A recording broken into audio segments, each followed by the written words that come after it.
Hey lab enthusiasts! Let's dive into a critical aspect of fume hood performance: differential pressure.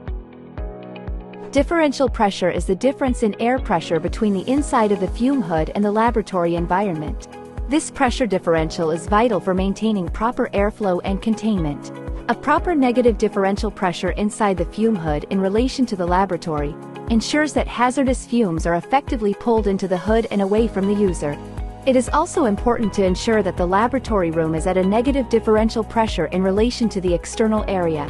Finding the right balance here is critical and should be ensured through good lab ventilation design. GD Waldner fume hoods are engineered with precision to maintain optimal differential pressure.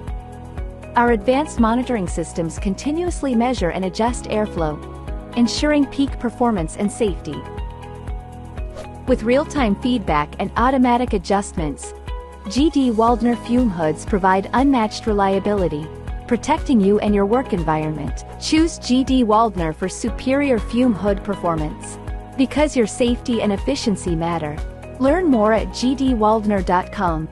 Stay safe, stay efficient.